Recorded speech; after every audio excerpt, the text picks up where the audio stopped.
అందరికీ నమస్కారం. నేను మీ పల్లి సతీష్. ఈ వీడియోలో తెలంగాణ టెట్లోని సైకాలజీలో మొదటి అధ్యాయము శిశు వికాసం అనే అధ్యాయాన్ని మనం చర్చించుకుంటున్నాము. ఈ శిశు వికాసం అనే అధ్యాయానికి సంబంధించి గత వీడియోలలో మొత్తము 4 చాప్టర్స్ని కంప్లీట్ చేసుకున్నాము. ఈరోజు 5వ చాప్టర్ అయిన శిశు వికాసము అవగాహన, అంటే శిశువు ఏ విధంగా వికాసం అభివృద్ధి చెందుతాడు, దానిపైన ఉండవలసిన అవగాహన మొదలైన అంశాల గురించి ఈ టాపిక్లో మనం చర్చించుకుంటున్నాము. ఈ శిశు వికాసాన్ని మనం చూసినట్టయితే కాగ్నిటివ్ డెవలప్మెంట్, సంజ్ఞానాత్మక వికాసంగా చెప్పుకుంటాము. దీనిని మనము సంజ్ఞానాత్మక వికాసంగా చెప్పుకుంటాం. దీన్ని ఇంగ్లీష్లో కాగ్నిటివ్ డెవలప్మెంట్ అంటారు. సంజ్ఞానాత్మక వికాసము, సంజ్ఞానాత్మక వికాసము, సంజ్ఞానాత్మక వికాసం, దీనిని ఇంగ్లీష్లో కాగ్నిటివ్ డెవలప్మెంట్ అని అంటారు. ఈ సంజ్ఞానాత్మక వికాసం అంటే మనము ఈ సంజ్ఞానాత్మక వికాసము కాగ్నిటివ్ డెవలప్మెంట్ అనే విషయాన్ని మనకు చెప్పింది ఎవరంటే జీన్ పియాజే. స్విట్జర్లాండ్కు చెందిన జీన్ పియాజే. ఇతను స్విట్జర్లాండ్కు సంబంధించిన సైకాలజిస్ట్. స్విట్జర్లాండ్కు చెందిన జీన్ పియాజే కాగ్నిటివ్ డెవలప్మెంట్, సంజ్ఞానాత్మక వికాసం అనే సిద్ధాంతాన్ని ప్రవేశపెట్టింది ఎవరంటే జీన్ పియాజే. ఇతను స్విట్జర్లాండ్ దేశానికి చెందిన ఒక ప్రముఖ సైకాలజిస్టు. అయితే సంజ్ఞానం అంటే వ్యక్తి తన చుట్టూ ఉన్న ప్రపంచాన్ని గురించి జ్ఞానాన్ని పొంది, వ్యక్తి తన చుట్టూ ఉన్న ప్రపంచాన్ని గురించి జ్ఞానాన్ని పొంది దానితో వ్యవహరించడానికి తోడ్పడే అభ్యసనము, ప్రత్యక్షంగా తర్వాత స్మృతి, ఆలోచన మొదలైనటువంటి వాటితో కూడుకున్నటువంటి మానసిక చర్య. అంటే వ్యక్తి తన చుట్టూ ఉన్న పరిసరాలతో ఒక జ్ఞానాన్ని ఏర్పరచుకొని, స్మృతిని నెలకొల్పుకొని, తర్వాత దానితో వ్యవహరించాల్సిన పద్ధతులకు తోడ్పడేలా అభ్యసనాన్ని చేకూర్చుకొని తన ఆలోచనలో మొదలైన మార్పులను చేకూర్చే విధానాన్ని ఏమంటామంటే ఈ మానసిక చర్యనే సంజ్ఞానాత్మక వికాసము అంటారు. అయితే ఈ సంజ్ఞానాత్మకత అంటే వ్యక్తి తన గురించి తాను, పరిసరాల గురించి తెలుసుకోవడము, అవగాహన చేసుకోవడము. అంటే వ్యక్తి తన గురించి తాను తెలుసుకోవటం, తన చుట్టూ ఉన్న పరిసరాల గురించి తెలుసుకోవడము, తర్వాత వాటిని అవగాహన చేసుకోవడాన్ని మనం ఏ పేరుతో పిలుస్తున్నామంటే సంజ్ఞానాత్మక వికాసంతోనే పిలుస్తున్నాము. సంజ్ఞానాత్మకం అంటే వ్యక్తి తన గురించి తాను అవగాహన చేసుకోవడం, తన చుట్టూ ఉన్న పరిసరాల గురించి అవగాహన చేసుకొని వాటి తెలుసుకునే విధానాన్ని సంజ్ఞానాత్మకత అని అంటాము. ఈ సంజ్ఞానాత్మక సిద్ధాంతము మనకు సంజ్ఞానాత్మక సిద్ధాంతం అనేది కూడా వెలుగులోకి వచ్చింది. సంజ్ఞానాత్మక సిద్ధాంతం చూసినట్టయితే శిశువు తన చుట్టూ ఉన్న ప్రపంచానికి అనుకూలంగా ఎలా తనకు తాను మలుచుకుంటాడో, అలాగే తన చుట్టూ ఉన్న ప్రపంచాన్ని, వస్తువు లేదా సంఘటనలను ఎలా అర్థం చేసుకుంటాడో అనే దానికి ఇచ్చే వివరణనే సంజ్ఞానాత్మక సిద్ధాంతం. అంటే శిశువు పుట్టినప్పటి నుంచి తన పెరుగుదలలో తన చుట్టూ ఉన్న పరిసరాలు అతనికి ఏ విధంగా అనుకూలిస్తాయో, అతను ఆ పరిసరాలకు అనుగుణంగా తనను తాను మార్చుకుంటూ వాటిని అర్థం చేసుకొని మసలుకునే సిద్ధాంతమే సంజ్ఞానాత్మక సిద్ధాంతంగా మనము చెప్పుకోవచ్చు.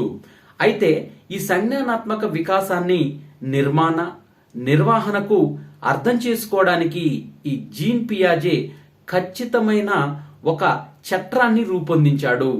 ఈ జీన్ పియాజే ఇతను ఈ సంజ్ఞానాత్మక వికాసాన్ని అర్థం చేసుకోవడానికి ఒక చట్రాన్ని ఇతను రూపొందించాడు. దీన్ని సంజ్ఞానాత్మక వికాసంలోని ఉన్న నిర్మాణాత్మక శక్తిని, తర్వాత వికాస దశలను పరిశోధనల ద్వారా గమనించి, అంటే రీసెర్చ్ చేసి వాటిపైన సంజ్ఞానాత్మక వికాసంలోని స్థాయిలను ఇతను గమనించాడు. జీన్ పియాజే, స్విట్జర్లాండ్కు చెందిన జీన్ పియాజే ఈ సంజ్ఞానాత్మక వికాసానికి సంబంధించిన ఈ సిద్ధాంతాలన్నింటినీ పరిశోధనల ద్వారా అతను వెలుగులోకి తీసుకొచ్చాడు. దీంట్లో ముఖ్యంగా చెప్పుకోవాల్సింది ఏంటిదంటే స్కీమాటా. ఈ స్కీమాటా అంటే మనకు వ్యక్తి అనుభవాలను అర్థం చేసుకోవడానికి, పరిసరాలలో ఉన్న వస్తువులతో సర్దుబాటు చేసుకోవడానికి పిల్లలు పెద్దలు ఉపయోగించుకునే సంజ్ఞానాత్మక నిర్మాణాలు లేదా వాటిని ప్రవర్తన నమూనాలను ఏమంటామంటే స్కీమాటా అంటాము. వ్యక్తి తన చుట్టూ ఉన్న పరిసరాలను అర్థం చేసుకొని వాటికి అనుగుణంగా వాటి సర్దుబాటు చేసుకోవడానికి ఎవరు పిల్లలు గాని పెద్దలు గాని ఉపయోగించుకునే సంజ్ఞానాత్మక నిర్మాణాలను వాటిని ప్రవర్తనలో ఏమంటామంటే స్కీమాటా అని అంటాము. అయితే ఈ నిర్మాణాలు ఏమవుతాయంటే వ్యక్తికి అనుభవాలను సంఘటితం చేసి వ్యక్తి వాటిని స్పందింపజేసే విధంగా ప్రక్రియలను చేకూరుస్తారు.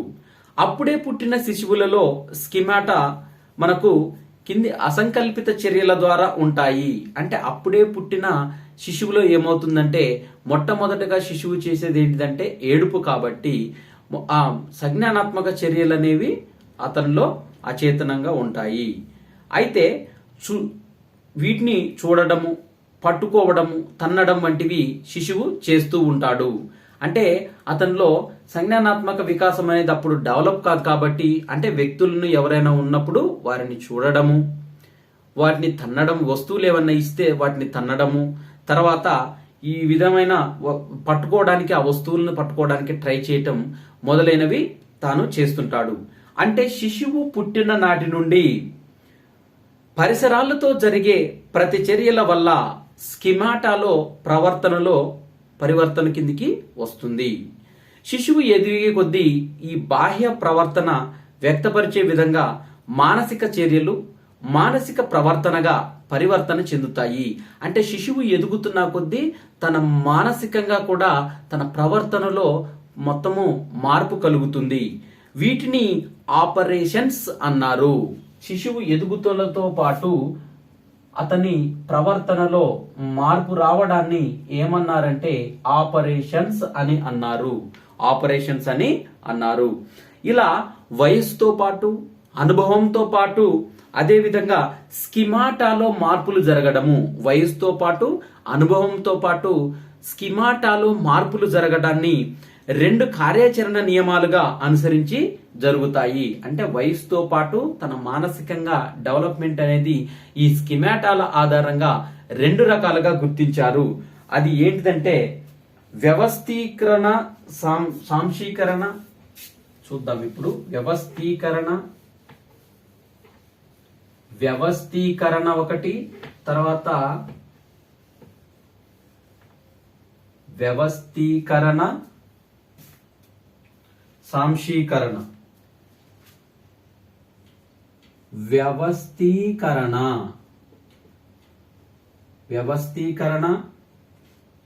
సాంశీకరణ.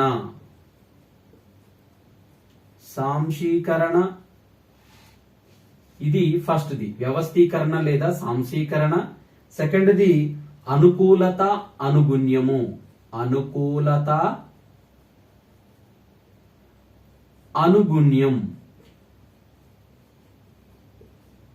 అనుగుణ్యం. ఈ వ్యవస్థీకరణ అంటే ఆర్గనైజేషన్. సాంశీకరణ అంటే మనకు అసిమిలేషన్. ఆర్గనైజేషన్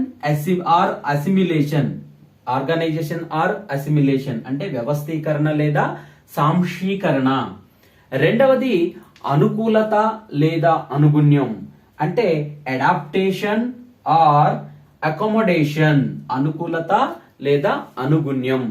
దీంట్లో మొదటిది వ్యవస్థీకరణను మనం ఒకసారి చూసినట్టయితే ఆర్గనైజేషన్. దీంట్లో భౌతిక మనోవిజ్ఞాన నిర్మాణాలను, అంటే ఫిజికల్ గా, మెంటల్ గా, సైకలాజికల్ గా, భౌతికంగా మనోవిజ్ఞాన నిర్మాణాలకు ఇంకా ఎక్కువ సంక్లిష్ట వ్యవస్థలను ఇతను సమన్వయం పరిచే ఒక సిద్ధత. దాన్ని ఏమంటామంటే వ్యవస్థీకరణ అని అంటాము. ఇప్పుడు ఉదాహరణకు మనం చూసినట్టయితే పుట్టిన శిశువులో మొదట్లో దేనికది స్వతంత్రంగా పనిచేసేది పీల్చడము, చూడడము, పట్టుకోవడము వంటివి ప్రతిస్పందనలు. అంటే వ్యక్తి పుట్టినప్పుడు వ్యక్తులను చూడడము, పట్టుకోవడము, ఇలాంటివి వస్తువులను పట్టుకోవడము, అదేవిధంగా పీల్చడము, గాలి పీల్చడం, ఇవన్నీ స్వతసిద్ధంగా అభివృద్ధి చేసుకుంటాడు. తర్వాత ఇవి కొంతకాలానికి సరళ ప్రవర్తనగా ఇంపార్టెంట్ ప్రవర్తన బిహేవియర్ గా మనకు సమన్వయం చెంది ఉన్నత క్రమ వ్యవస్థలుగా సంఘటితమవుతాయి. అంటే మొదటగా శ్వాసించడము, వ్యక్తులను చూడడము, పట్టుకోవడము, ఇవి మొదటగా నేర్చుకున్న తర్వాత అవి సరళ స్థితంగా మార్పులు చెందుతాయి. తర్వాత రెండవది అనుకూలత లేదా అనుగుణ్యం. అంటే దీంట్లో రెండు ప్రక్రియలు ఉన్నాయి. దీంట్లో ఒకటి సాంశీకరణ, రెండవది అనుగుణ్యము. సాంశీకరణ, ఇంకోటి అనుగుణ్యము. దీంట్లో మనం చూసినట్టయితే మొదటిది సాంశీకరణ. ఈ సాంశీకరణను మనం ఒకసారి చూసినట్టయితే ఈ సాంశీకరణని మనం ఏమంటామంటే అసిమిలేషన్ అని అంటాము. ఈ సాంశీకరణను చూసినట్టయితే శిశువు ఏదైనా కొత్త అనుభవాన్ని పొందినప్పుడు, ఏదైనా న్యూ ఎక్స్పీరియన్స్ ని పొందినప్పుడు ఆ శిశువుకి ప్రస్తుతం ఉన్న స్కిమాటాతో పోల్చి ఆ వస్తువుని పరివర్తన చేసుకుంటాడు. అంటే ప్రస్తుతం ఉన్న స్కిమాటాను ఆ వస్తువుతోని సరిపోల్చుకొని అక్కడ పరిసరాలను తనకు అనుకూలంగా మలుచుకుంటాడు. తన స్కిమాటాకి ఆ వస్తువుకున్న పరిసరాన్ని రెండింటిని కంపేర్ చేసుకొని దానికి అనుగుణంగా తనకు అనుగుణంగా వాటిని మార్చుకుంటాడు. ఉదాహరణకు మనం చూసినట్టయితే ఒక కుక్కకి 4 కాళ్ళు ఉంటే అతను 4 కాళ్ళు ఉన్న ప్రతి జంతువుని కుక్కగానే పరిగణిస్తాడు. అక్కడ 4 కాళ్ళ పిల్లి పోతున్నా గానీ ఆ పిల్లిని చూసి కుక్క అనుకుంటాడు. అక్కడ 4 కాళ్ళ గేదె వెళ్తున్నా ఆ గేదెని చూసి అతను కుక్క అని అనుకుంటాడు. అంటే 4 కాళ్ళ జంతువు ఏది కనిపించినా మొదట తను ఏం అనుకుంటాడంటే దానిని కుక్కలాగే భావిస్తాడు. తర్వాత కొత్త విషయాలను తన సంజ్ఞానాత్మక నిర్మితితో పోల్చుకుంటాడు. అంటే కొత్తగా ఏదైనా విషయం ఉన్నట్టయితే తన మనసులో ఉన్న సంజ్ఞానాత్మక నిర్మాణం ఏదైతే ఉందో ఆ సంజ్ఞానాత్మక నిర్మాణానికి అనుగుణంగా ఆ కొత్త విషయాలను కూడా అతను పోల్చుకుంటాడు, కంపేర్ చేసుకుంటాడు. ఇది ఈ విధంగా ఉందని కంపేర్ చేసుకుంటాడు. తర్వాత రెండవది అనుగుణ్యం అంటే దీన్ని అకామడేషన్ అంటాము ఇంగ్లీష్లో. అనుగుణ్యాన్ని ఇంగ్లీష్లో అకామడేషన్ అని అంటాము. ఈ అనుగుణ్యం ఏంటిదంటే పరిసరాల డిమాండ్లను, మనకి ఏదైతే ఎన్విరాన్మెంటల్ డిమాండ్స్ ఏవైతే ఉంటాయో ఈ పరిసరాల డిమాండ్స్ ని ఇతను సర్దుబాటు చేసుకుంటూ ఉంటాడు.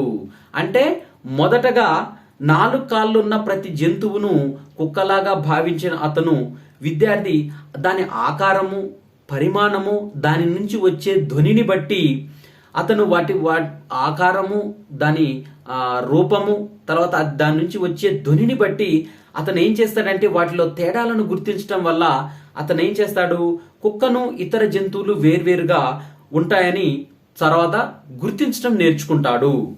ఇది సంజ్ఞానాత్మక నిర్మితులను ఏం చేస్తాడప్పుడు సర్దుబాటు చేసుకుంటాడు, అడ్జస్ట్మెంట్ చేసుకుంటాడు. అంటే 4 కాళ్ళ జంతువైన కుక్క దాని ఆకారము, దాని పరిమాణము, తర్వాత అదే విధంగా దాని నుంచి వచ్చే ధ్వని, అది చేసే ధ్వని అనేది ఇంకో 4 కాళ్ళ జంతువైన పిల్లితో కంపేర్ చేసుకొని, అంటే ఇది కుక్కకి ఒక లక్షణాలు ఉన్నాయి, పిల్లికి ఒక లక్షణాలు ఉన్నాయి. 4 కాళ్ళు ఉన్నంత మాత్రాన కుక్క పిల్లి కాదు, పిల్లి కుక్క కాదు. అది దేని క్యారెక్టర్స్ దానితోనే వేరే విధంగా విభేదిస్తూ ఉంటాయని అతను సర్దుబాటు చేసుకుంటాడు. తన మనసులో కలిగిన భావాలను సర్దుబాటు చేసుకుంటాడు. ఈ విధంగా ఈ సంజ్ఞానాత్మక వికాసం అంటే అప్పుడు ఆ వ్యక్తి ప్రజ్ఞలో వికాసం జరగడము. ఆ వ్యక్తి ప్రజ్ఞల్లో ఫస్ట్ ఏం చేస్తాడు, ఒక అంచనా వేసుకొని దాంతో కంపేర్ చేసుకుంటాడు. కంపేర్ చేసుకున్న తర్వాత అనుగుణ్యం చెంది వాటిని సర్దుబాటు చేసుకుంటాడు. తనలో కలిగిన భావాలను సర్దుబాటు చేసుకునే దశ. తర్వాత దీంట్లో మనం చూసినట్టయితే దీంట్లో ప్రజ్ఞలో వికాసం జరుగుతుంది. ఈ వికాసం జరిగిన తర్వాత ఈ వికాసం అనేది ఎన్ని దశల్లో ఉంటుందంటే 4 దశలలో ఉంటుంది. అతను ఆ సంజ్ఞానాత్మక వికాసం అనేది చూసినట్టయితే దీంట్లో 4 రకాలుగా ఉంటుందని చెప్పిన వారు ఎవరంటే జీన్ పియాజే ఈ ప్రవర్తనలను 4 రకాలుగా ఉంటుందని చెప్పాడు పియాజే. ఈ 4 రకాల ప్రవర్తనలు ఏవనేది మనం ఇప్పుడు చూద్దాము. 4 రకాలుగా తన ప్రవర్తనలు అనేవి ఉంటాయని చెప్పిన వారు ఎవరంటే జీన్ పియాజే అనే ఒక సైకాలజిస్ట్ చెప్పాడు. దీంట్లో మనం చూసినట్టయితే జ్ఞానేంద్రియ చాలక దశ. మొదటిది జ్ఞానేంద్రియ చాలక దశ.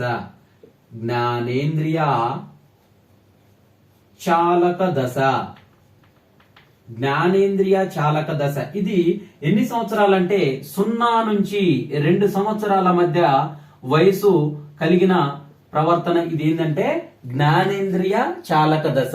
దీని వయసు ఎంత వరకు ఉంటుందంటే 0 నుంచి 2 సంవత్సరాల దశనే మనము జ్ఞానేంద్రియ చాలక దశగా చెప్పుకుంటాము. తర్వాత పూర్వ ప్రచాలక దశ.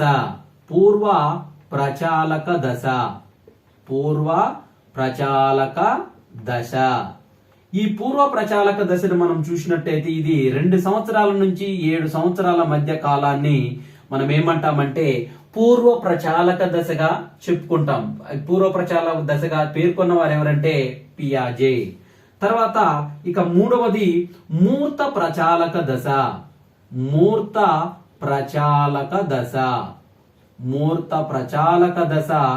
ఇది 7 నుంచి 11 సంవత్సరాల వయసు మధ్య కాలంలో ఉండేది ఏంటిదంటే మూర్త ప్రచాలక దశ.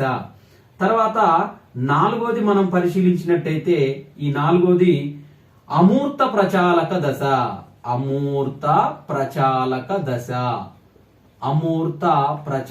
దశగా మనము చెప్పుకుంటాము.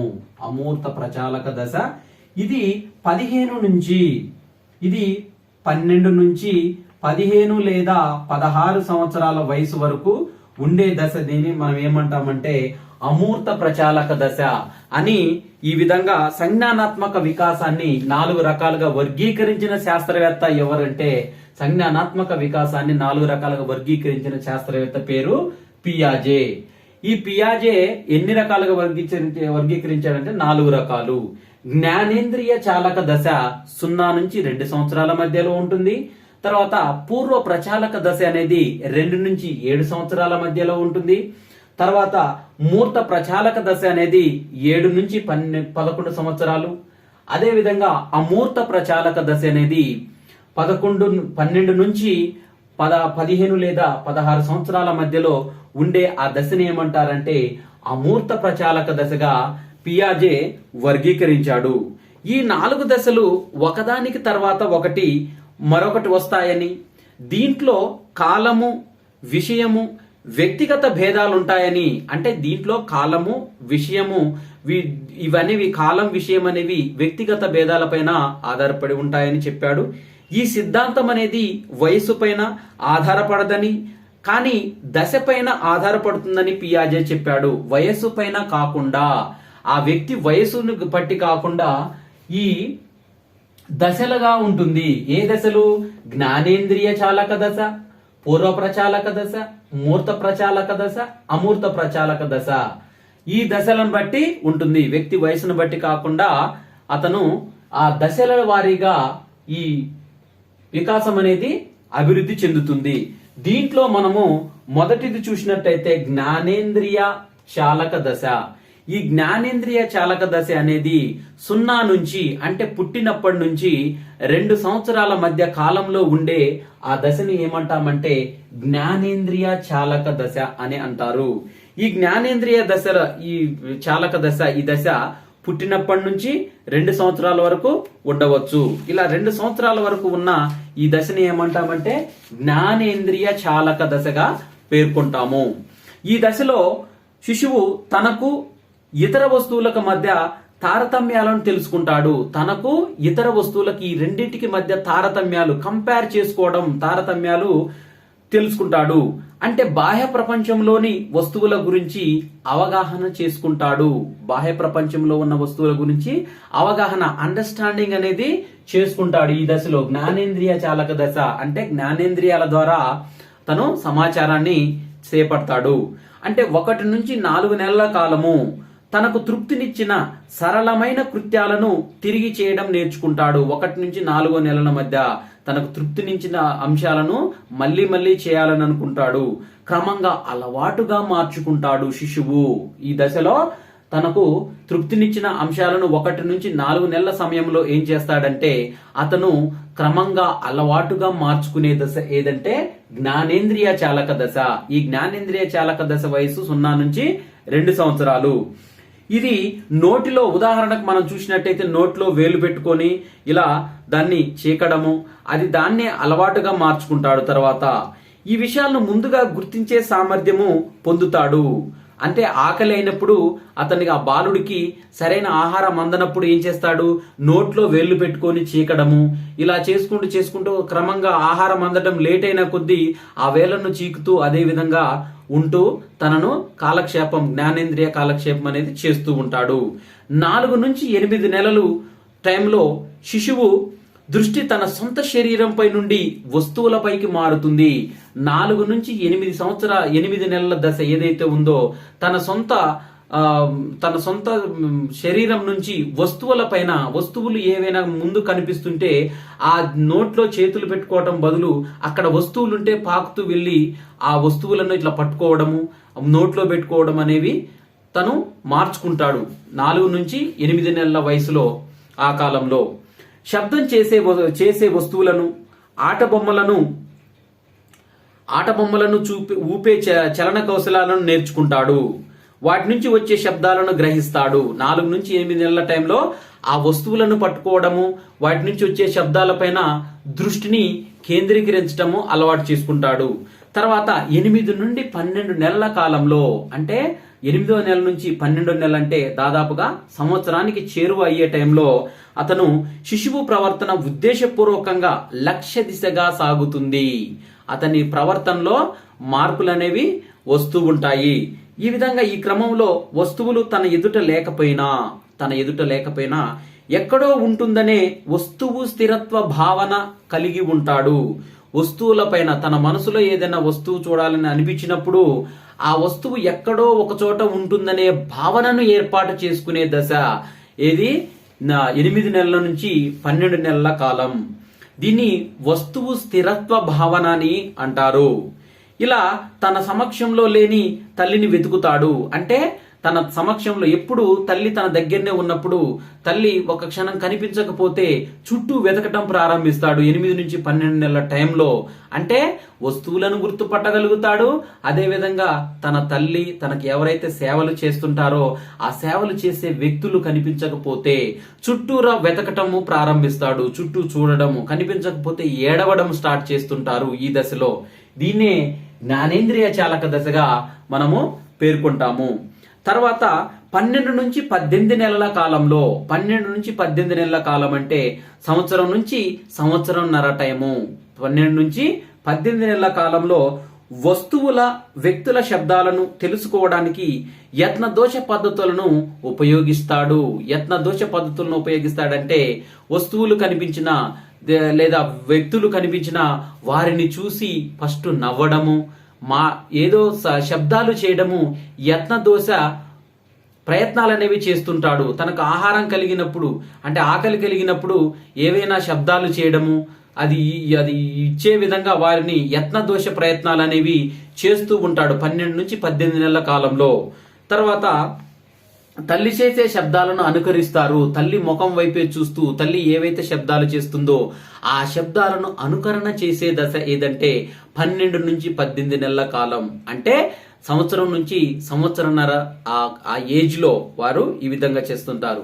తర్వాత 18 నుంచి 24 నెలల కాలం అంటే సంవత్సరంన్నర నుంచి 2 సంవత్సరాలు ప్రవేశించే వరకు వీరు ఏం చేస్తారంటే ఈ కాలంలో అంతర్దృష్టిని ఉపయోగించి ఆలోచనల ద్వారా సమస్య పరిష్కరణను ప్రారంభిస్తారు.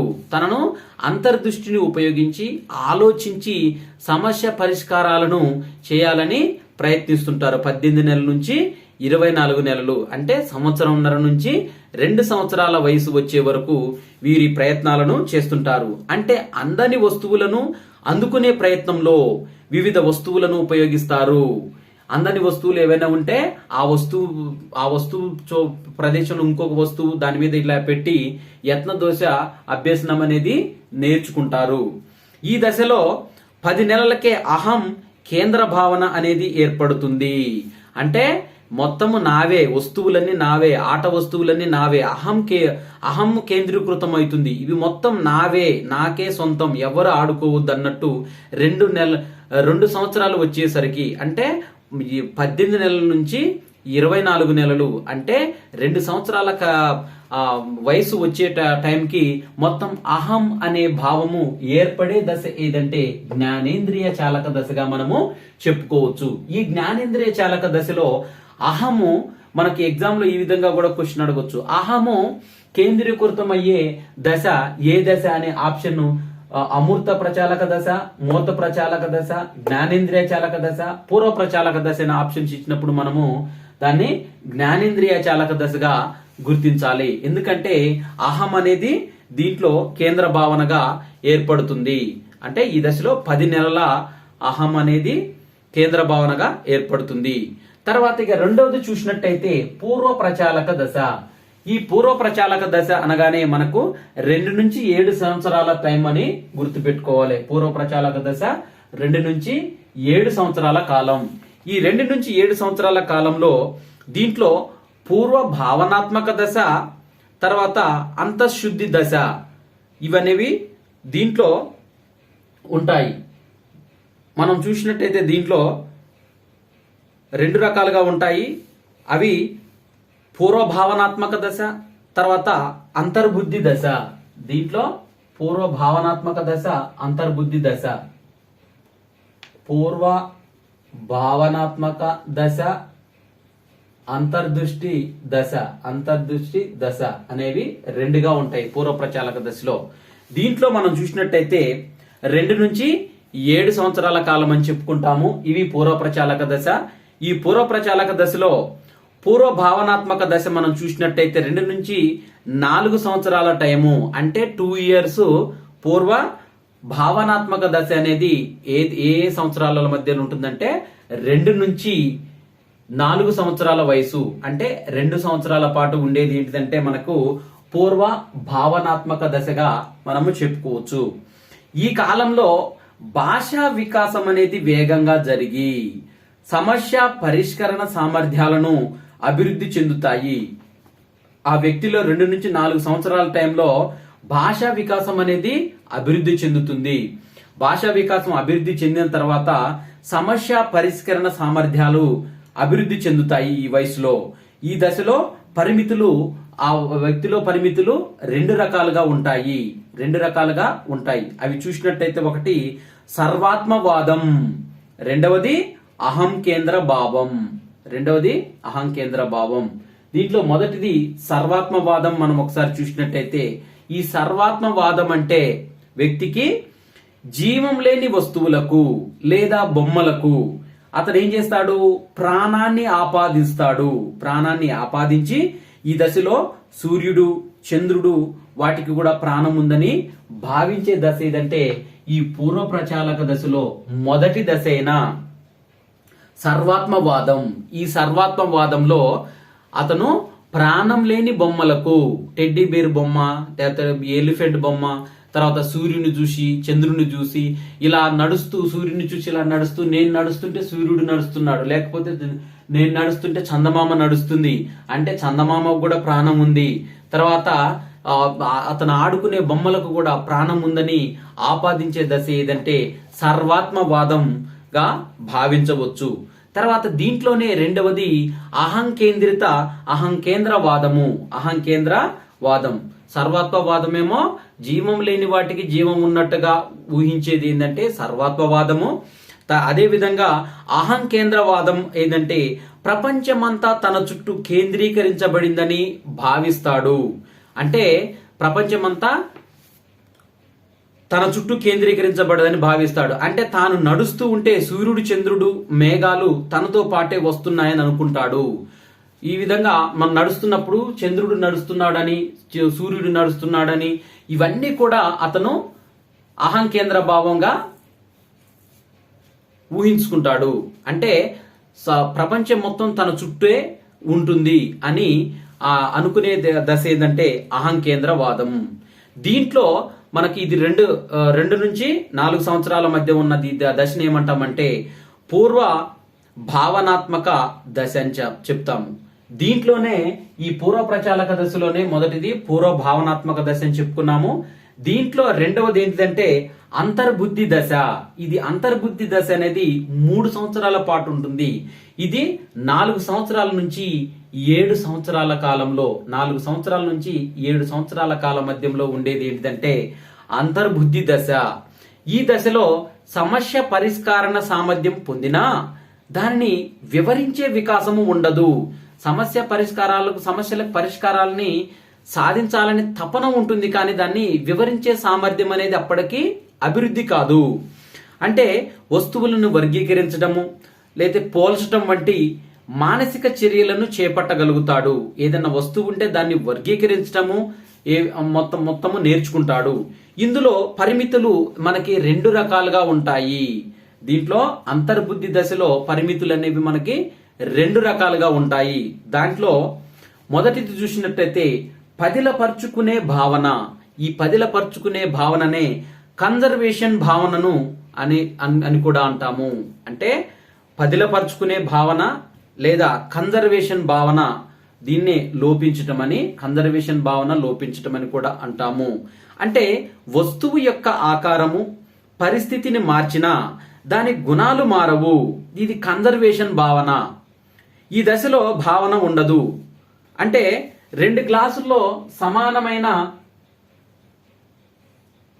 సమానమైన 2 రకాల గ్లాసులు తీసుకొని దీంట్లో ఒక సన్న గ్లాసు, ఒక పొడవు గ్లాసు, ఇలా 2 గ్లాసులను తీసుకొని వాటిని సమానమైన నీరు తీసుకొని ఒక గ్లాసులో అదే గ్లాసులో నీటిని బాటిల్లో పోసి దేనిలో ఎక్కువ నీరుందని మనం అడిగినట్టయితే ఒకే విశేషకం పైన ఆలోచనలను కేంద్రీకరిస్తాం.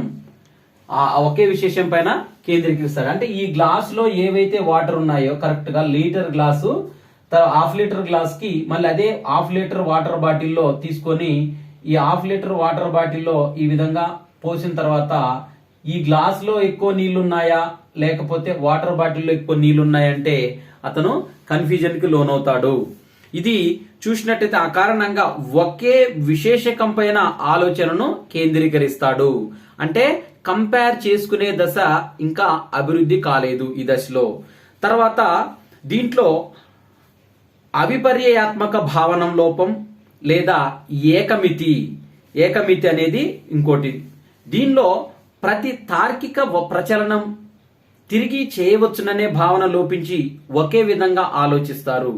అంటే తార్కిక భావనను, అంటే తిరిగి దాన్ని పరిష్కరించాలనే భావనను వీరు లోపించి ఒకే విధంగా ఆలోచిస్తారు. అంటే ఒక 5 బాల్స్ తీసుకొని ఈ 5 బాల్స్ ని ఒక చోట ఇలా చేర్చి 5 బాల్స్ ని ఒక చోట ఈ విధంగా చేర్చి ఇదే బాల్స్ ఇక్కడ ఇక్కడ ఇక్కడ ఈ విధంగా విడివిడిగా 5 బాల్స్ చేసి ఏవి ఎక్కువగా ఉన్నాయంటే ఎక్కువ విడివిడిగా ఉన్న వాటిని ఎక్కువగా ఉన్నాయని ఈ విధంగా చెప్తాడు.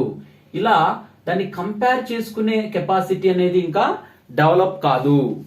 అయితే దీంట్లో దృష్టిని కేంద్రీకరించి మనం చూసినట్టయితే దీనికి కారణాలు మార్పులు జరుగుతున్నట్టు మొత్తము ఈ ప్రవర్తనలపైన దృష్టి కేంద్రీకరించలేకపోవడము. అయితే దీంట్లో ఇక్కడ మనము ఆ విద్యార్థిని పట్టుకొని ఆ చిన్న వయసులో అంటే 3 to 7 ఇయర్స్ మధ్యలో ఉన్న 4 to 7 ఇయర్స్ మధ్యలో ఉన్న వ్యక్తిని నీ పేరేమిటి అంటే చెప్తాడు. అదే విధంగా మీ మమ్మీ పేరేమి అంటే పేరు చెప్తాడు. అదే విధంగా మీ మమ్మీకి ఎంతమంది పిల్లలు అంటే నేను ఒక్కనే అంటాడు. తర్వాత అదే మీ మమ్మీ కొడుకు పేరేం పేరంటే చెప్పలేకపోవడము. అంటే అతను ఏ విధంగానైనా మనకు దాన్ని క్వశ్చన్ ను తిప్పి అడిగితే అతను ఆన్సర్ చేసే దశకు ఇంకా అభివృద్ధి చెందలేదు. అదే మీ నాన్న కొడుకు పేరేం పేరు, అదే మీ అమ్మ కొడుకు పేరేం పేరు అన్నప్పుడు కన్ఫ్యూజన్ కు లోనవుతాడు, ఆన్సర్ ఇవ్వలేడు. తర్వాత మూడవది మనం చూసినట్టయితే మూర్త ప్రచాలక దశ. ఈ మూర్త ప్రచాలక దశ అనేది దీనికి పూర్వ ప్రచాలక దశకి కొనసాగింపుగా ఉంటుంది.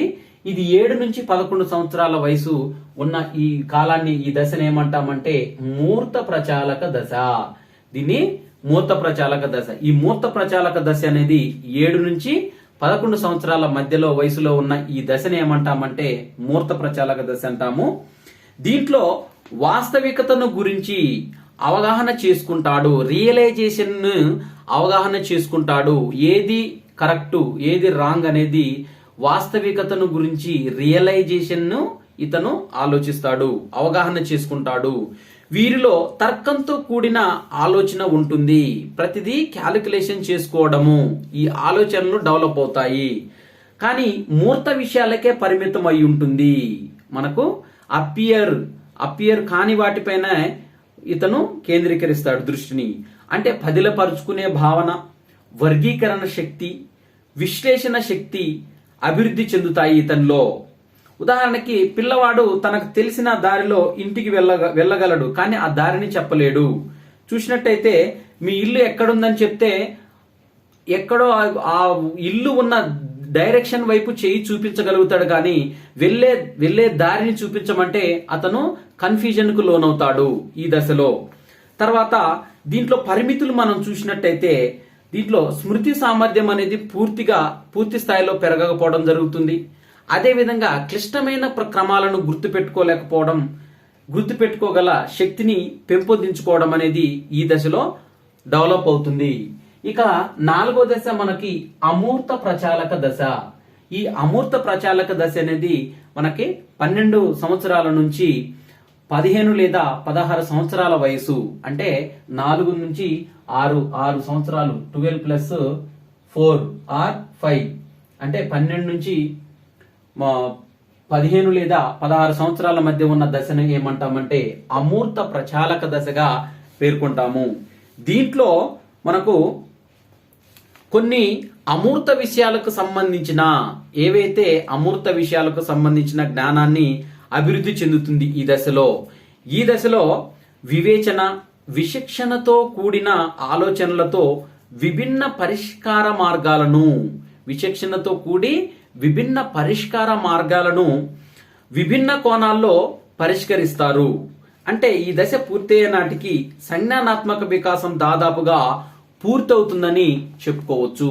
అంటే కంపేర్ చేసుకోవడము, ఏది మంచి ఏది చెడు, ఏది తనతో బేరీజు వేసుకోవటము, మొత్తం అనేది సంజ్ఞానాత్మక వికాసం అనేది ఈ దశలో మొత్తము పూర్తవడానికి వస్తుంది. కాబట్టి ఇది అమూర్త ప్రచాలక దశగా మనం పేర్కొంటాం. ఈ అమూర్త ప్రచాలక దశ 12 నుంచి 15 లేదా 16 సంవత్సరాలు వచ్చే వరకు, అంటే 8th, 9th, 10th పిల్లల్లో ఈ అమూర్త ప్రచాలక దశ అనేది ఉంటుంది. అమూర్త ప్రచాలక దశ అనేది వారిలో ఉంటుంది. తర్వాత దీంట్లో ప్రామాణీకరించిన ఐక్యూ, ఇంటెలిజెన్స్ కోషెంట్ అనేది వారిలో సగటుగా తక్కువ స్కోరు సాధించే వ్యక్తులు అమూర్త ప్రచాలక దశను చేసుకోలేరు. అంటే ఐక్యూ అనేది కొంతమందిలో తక్కువ ఉంటుంది, కొంతమందిలో ఎక్కువ ఉంటుంది. కానీ దానికి గల కారణాలను వారు బేరీజు వేసుకునే దశలో ఉండరు, ఎందుకంటే కొంత కన్ఫ్యూజన్ కు లోనయ్యే దశ ఇది. తర్వాత ఈ దశలన్నిటినీ విద్యా అనుప్రయత్నానికి ఒకసారి మనం చూసినట్టయితే పియాజే సిద్ధాంతం మనం ఒకసారి చూసినట్టయితే ఈ పియాజే ఈ 4 దశలను చూపించాడని చెప్పుకున్నాం కదా. జ్ఞానేంద్రియ చాలక దశ, పూర్వ ప్రచాలక దశ, మూర్త ప్రచాలక దశ, అమూర్త ప్రచాలక దశ. దీంట్లో మనం చూసినట్టయితే ఇది పియాజే సిద్ధాంతం ప్రకారము ప్రీ స్కూలు, ఎలిమెంటరీ స్థాయిలో విస్తృత ప్రభావం అనేది చూపిస్తుంది ఈ దశల ద్వారా. అంటే పియాజే ప్రకారము విద్యా లక్ష్యాలు మనకు రెండుగా చెప్పుకోవచ్చు. ఒకటి, విద్య సృజించే మానవులను, కొత్త విషయాలను కనిపెట్టే వెల్లడించే మనుషులను తయారు చేయాలి అని ప్రోత్సహించడం. అదేవిధంగా అందించిన ప్రతిదాన్ని ఆమోదించక విమర్శనాత్మకంగా వ్యవహరించే మనుషులను తయారు చేయాలి. అంటే దీంట్లో కొత్త విషయాలను కనిపెట్టే మనుషులను తయారు చేయాలి. అదేవిధంగా విద్యను సృజించే అంశాలు, వాళ్ళు ఇన్నోవేషన్స్ అనేవి బయటికి తెప్పించే విధంగా వారిని డెవలప్మెంట్ చేయాలి. అదేవిధంగా సిద్ధాంతము ఆమోదించి దాన్ని విమర్శనాత్మకంగా వ్యవహరించే మనుషులను తయారు చేయాలి. ఏది రైటు ఏది రాంగు అని విమర్శనాత్మకమైన విషయాలను కూడా ఈ విద్యా విషయంగా వీటిలో ఈ 4 దశలను ఉపయోగించి నేర్పవచ్చు. తర్వాత ఈ సిద్ధాంతం నుంచి గ్రహించిన 3 సూత్రాలు ఉపాధ్యాయ విద్యకి తర్వాత తరగతి గది ఆచరణలపైన విస్తృతమైన ప్రభావాన్ని చూపాయి. ఈ 4 దశల్లో ఉపాధ్యాయులపైన, విద్య పైన, అదేవిధంగా తరగతి గది ఆవరణ పైన చాలా ప్రభావాలనేవి చూపుతాయి ఈ 4 దశల ద్వారా. దీంట్లో ఆవిష్కరణ అభ్యసనం అంటే మనకు పిల్లవాడు తన పరిసరాలలోని స్వతసిద్ధంగా జరిపే ప్రతిచర్యల వల్ల కనుగొంటాడు. అందుకనే అన్వేషణాకాంక్షను పెంచుకుంటాడు. తన పరిసరాలను మొత్తాన్ని పరిశీలించి దాంట్లో కొత్త కొత్త అంశాలను అన్వేషిస్తూ జ్ఞానాన్ని పొందే దశ ఏదంటే ఆవిష్కరణ అభ్యసనం ద్వారా అతను నేర్చుకుంటాడు. ఆవిష్కరణ ఇన్నోవేషన్స్ లెర్నింగ్ ద్వారా ఇతను ఈ స్కిల్స్ అనేవి డెవలప్ చేసుకుంటాడు. తర్వాత అభ్యసన పట్ల సంసిద్ధత గురించి సున్నితమైన వైఖరిని ఏర్పరచుకుంటాడు. అభ్యసన తర్వాత సున్నితమైన వైఖరిని ఏర్పరచుకుంటాడు. అంటే పిల్లల అభ్యసన అనుభవాల నిర్మాణము వారి ప్రస్తుత ఆలోచనలపైన ఆధారపడి ఉంటుందని పియాజే భావన. అంటే వారి అభ్యసన అనుభవాలను నిర్మాణం వారి ప్రస్తుత ఆలోచనలపైన ఆధారపడి ఉంటుంది అని ఎవరు భావించారంటే పియాజే యొక్క భావన. అందుకు ఉపాధ్యాయులు పిల్లల స్కిమాటాకు సరిపోయే అనుభవాలను ప్రవేశపెట్టాలి. ఆ పిల్లల యొక్క స్కిమాటాకు తగ్గట్టుగా వారిలో ఆ అభ్యసన సిద్ధాంతాలు అనేవి ప్రవేశపెట్టినప్పుడు మంచి ఫలితాలను విద్యార్థుల్లో సాధించవచ్చు. తర్వాత వైయక్తిక భేదాలను గుర్తించడం, ఇండివిజువల్ డిఫరెన్సెస్ అనేవి విద్యార్థుల్లో గుర్తించవచ్చు.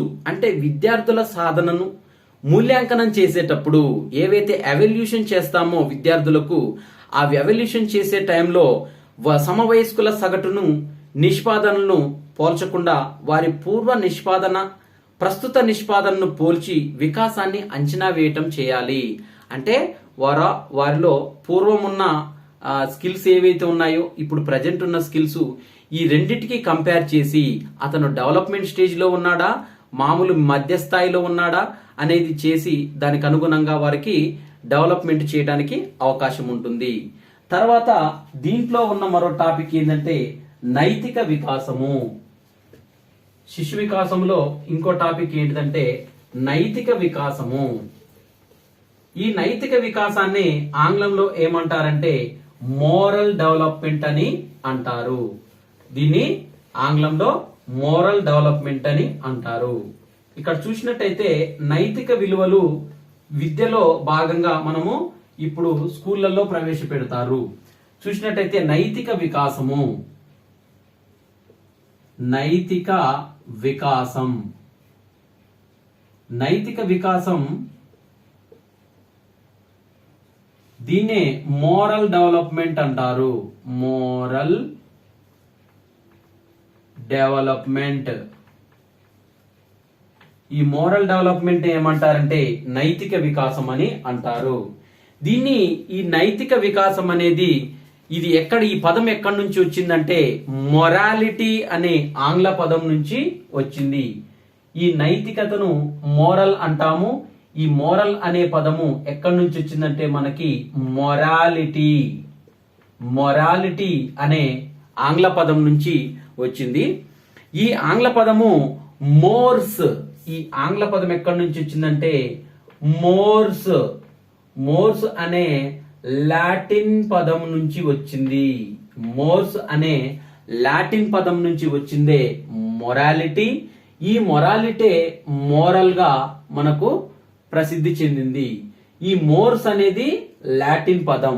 మరి ఈ మోర్స్ అంటే అర్థం ఏంటిదంటే ప్రవర్తనా తీరు, సంప్రదాయము.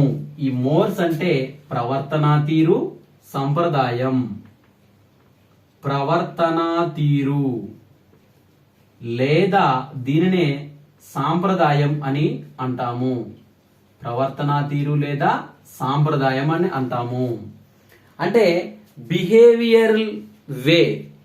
తర్వాత దీన్నే సాంప్రదాయం అని కూడా అంటాము.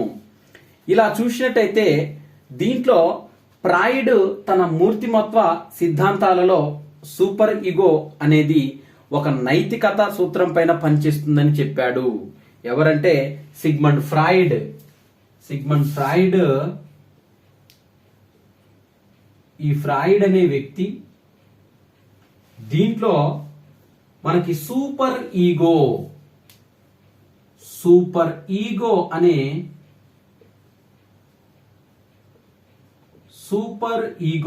అనే సిద్ధాంతాన్ని చూసినట్టయితే మనము నైతికత సూత్రం పైన ఆధారపడి పనిచేస్తుందని చెప్పాడు. అయితే దీన్ని శిక్షణతోనే పెంపొందించుకోవాలి. ఈ ఈగో అనే సూపర్ ఈగో అనేది పెంపొందిస్తుంది కాబట్టి దీనిని శిక్షణతోని పెంపొందించుకోవాలని చెప్పిన వారు ఎవరంటే సిగ్మండ్ ఫ్రాయిడ్ అనే ఒక సైకాలజిస్టు తెలియజేశాడు. అయితే ఈ నైతికత, ప్రవర్తన తీరు, దీనిలో సాంప్రదాయకత అనే పదాల నుంచి వచ్చిందని చెప్పుకున్నాం కదా. దీంట్లో నైతికత వికాస సిద్ధాంతాన్ని ప్రతిపాదించిన వారు ఎవరంటే లారెన్స్ కోహెల్బర్గ్. నైతికత వికాస సిద్ధాంతాలని ప్రవేశపెట్టిన వారు ఎవరంటే లారెన్స్ కోహెల్బర్గ్ అనే వ్యక్తి నైతికత వికాస సిద్ధాంతాలను ప్రవేశపెట్టాడు. ఎవరంటే లారెన్స్ కోల్బర్గ్.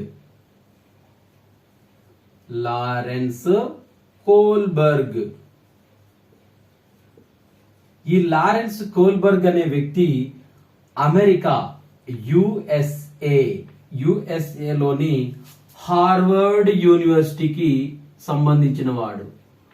హార్వర్డ్ యూనివర్సిటీ విశ్వవిద్యాలయం, హార్వర్డ్ విశ్వవిద్యాలయానికి సంబంధించిన సైకాలజిస్ట్ ఎవరంటే లారెన్స్ కోల్బర్గ్. ఈ లారెన్స్ కోల్బర్గ్ ఏం చేశాడంటే నైతిక వికాస సిద్ధాంతాన్ని ప్రవేశపెట్టాడు. నైతిక వికాస సిద్ధాంతాన్ని ప్రవేశపెట్టిన వారు ఎవరంటే లారెన్స్ కోల్బర్గ్. నైతిక వికాస సిద్ధాంతాన్ని ప్రవేశపెట్టింది ఎవరంటే అమెరికాలోని హార్వర్డ్ యూనివర్సిటీకి చెందిన లారెన్స్ కోల్బర్గ్. ఈ లారెన్స్ కోల్బర్గ్ ప్రకారం మనం ఒక చూసినట్టయితే 10 నుంచి 16 సంవత్సరాల వయసు, అంటే 10 నుంచి 16 సంవత్సరాల వయసు కలిగిన వివిధ సంస్కృతులకు చెందిన పిల్లలకు ఈ నైతికత సందిగ్ధత పరిస్థితులను రూపొందించిన వారి తీరు ఆధారంగా సంజ్ఞానాత్మక లేదా నైతిక వికాస స్థాయిలను గుర్తించాడు. అంటే వివిధ స్థాయిలలో వారిలో సంజ్ఞానాత్మక వికాసము, నైతిక వికాసాలనేవి గుర్తించాడు. గుర్తించి ప్రతి స్థాయిలో 2 దశలుంటాయని తెలిపాడు. ఇతను నైతిక వికాస సిద్ధాంతంలో ప్రతి స్థాయిలో కూడా 2 దశలుంటాయని తెలిపాడు. దాంట్లో ఒకటి పూర్వ సాంప్రదాయ స్థితి.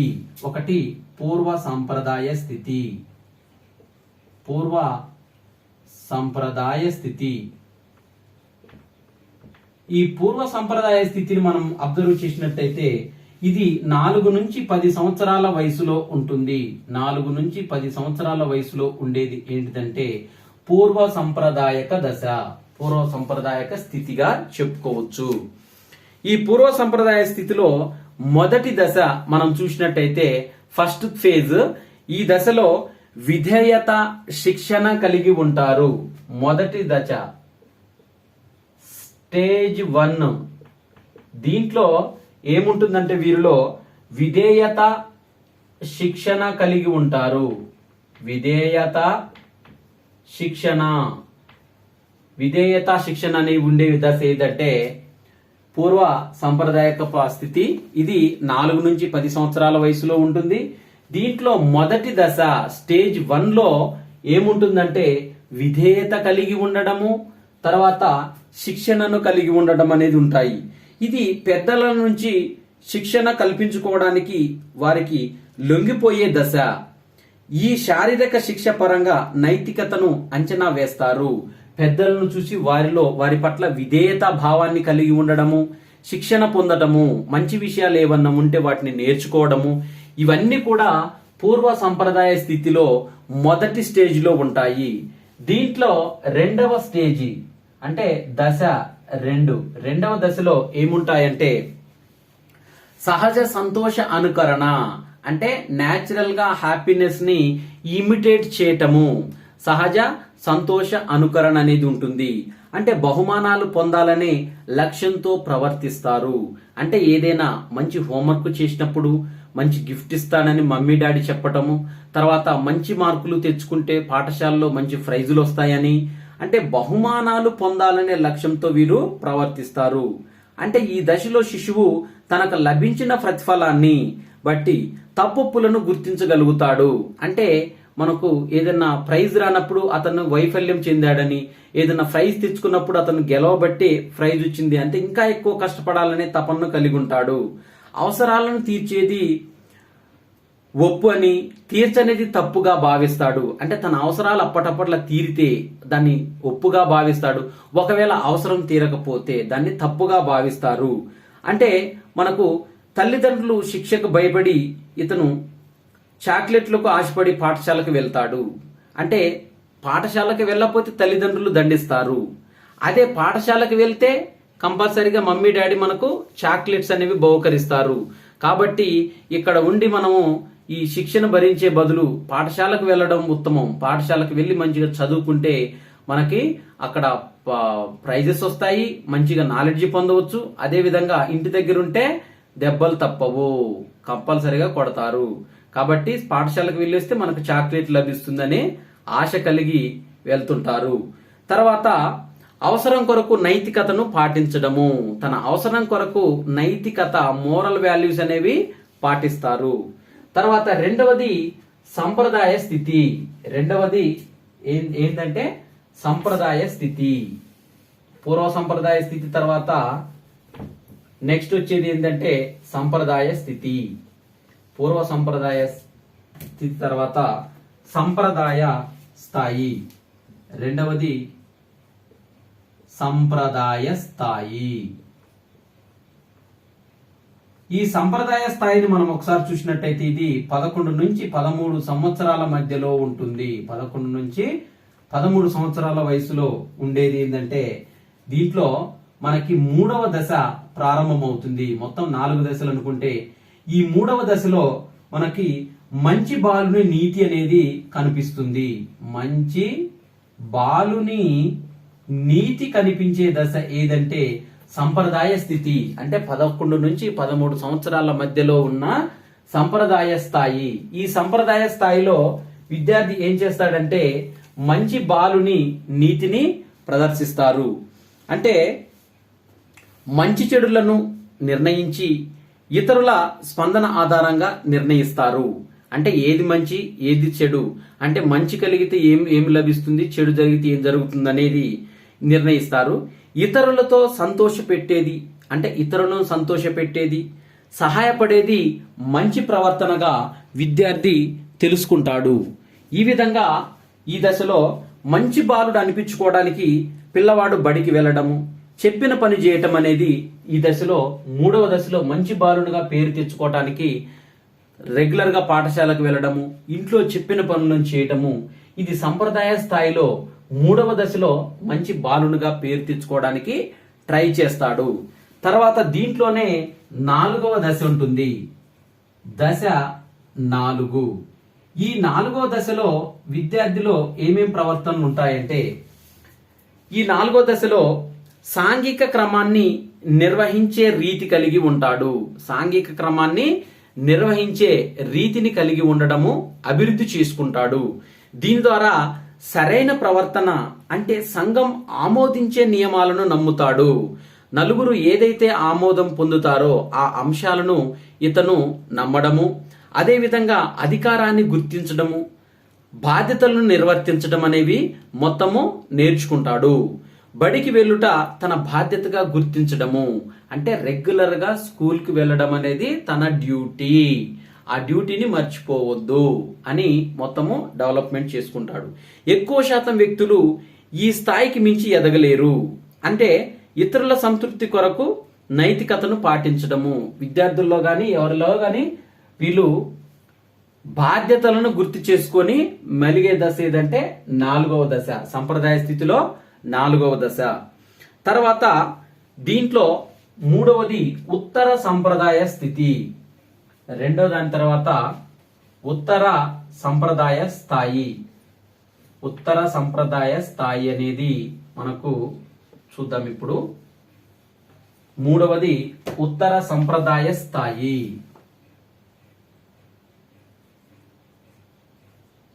ఉత్తర సంప్రదాయ స్థాయి 3వది. ఈ ఉత్తర సంప్రదాయ స్థాయి అనేది 14 సంవత్సరంలో మొదలయ్యి వయోజన దశ, 14 సంవత్సరం నుంచి వయోజన దశ వరకు ఉంటుంది. వయోజన దశ వరకు ఉండేది ఏంటిదంటే ఉత్తర సంప్రదాయ స్థితి. ఉత్తర సంప్రదాయ స్థితి ఇది 14 సంవత్సరాలు దాటిన దగ్గర నుంచి వయోజన దశ వచ్చే వరకు కూడా ఉండే స్థాయి ఏంటంటే ఉత్తర సంప్రదాయ స్థాయిగా మనము చెప్పుకోవచ్చు. ఇది వయోజన దశ వరకు ఉంటుంది. తర్వాత దీంట్లో ఏ దశ స్టార్ట్ అవుతుందంటే 5వ దశ స్టార్ట్ అవుతుంది. దశ 5వది. ఈ దశ 5వది ఏమి స్టార్ట్ అవుతుందంటే ఒప్పందాలు. దీంట్లో ఒప్పందాలు, అదే విధంగా వ్యక్తిగత హక్కులు, వ్యక్తిగత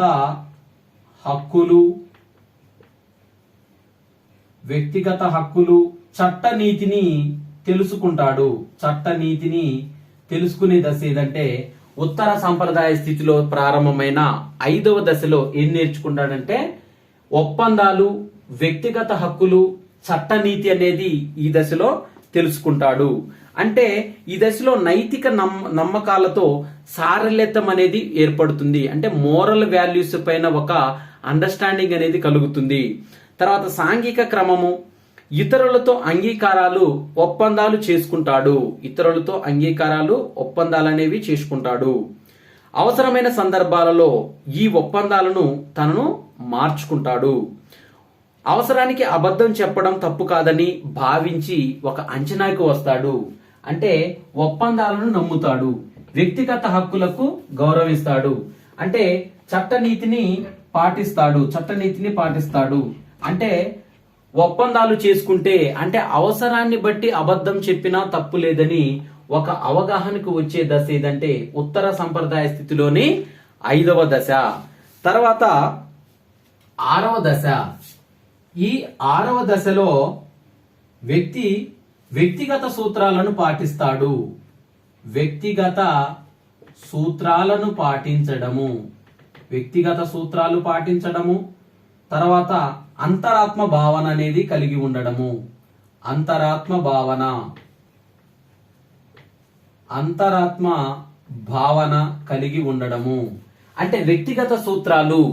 దీంట్లో వ్యక్తిగత సూత్రాలంటే వాస్తవమైన నైతిక విలువలను పాటిస్తారు. అంటే ఏదైనా రియల్ మోరల్ వాల్యూస్ ఏవైతే ఉంటాయో ఆ రియల్ మోరల్ వాల్యూస్ ని పాటించడానికి ప్రయత్నిస్తారు.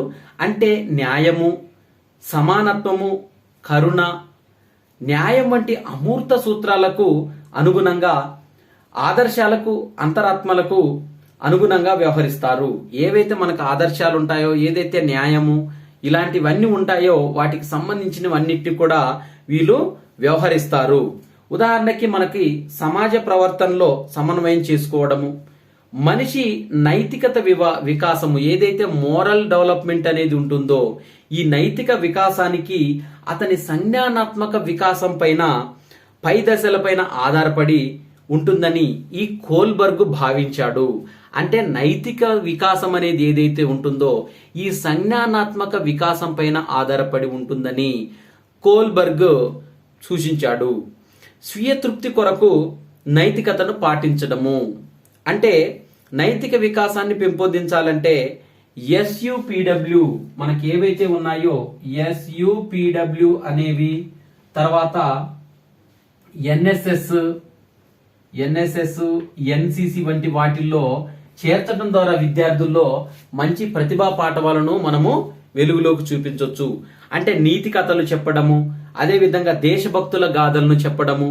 దీని ద్వారా ఏంటంటే నైతిక వికాసం అనేది డెవలప్ అవుతుంది. మోరల్ వాల్యూస్ అనేవి కూడా ఆ విద్యార్థిలో డెవలప్ అవుతాయి. పాఠశాలలో ప్రతిరోజు ప్రార్థనను నిర్వహించాలి. అంటే దేశభక్తికి సంబంధించిన విషయాలు ఇవన్నీ కూడా తెలపడం ద్వారా వ్యక్తిలో పరిపూర్ణతత్వం అనేది మనము సాధించవచ్చు. తర్వాత మనకి చోమ్స్కీ యొక్క భాషా వికాస సిద్ధాంతము. చోమ్స్కీ యొక్క భాషా వికాస సిద్ధాంతం అనేది చూద్దాం ఇప్పుడు. ఈ దశలన్నిట్లో తన వికాసం అనేది, అభివృద్ధి ఏ విధంగా చెందుతుందనేది మనము ఇప్పటి వరకు చూసాము. ఇప్పుడు చోమ్స్కీ భాషా వికాస సిద్ధాంతము. చోమ్స్కీ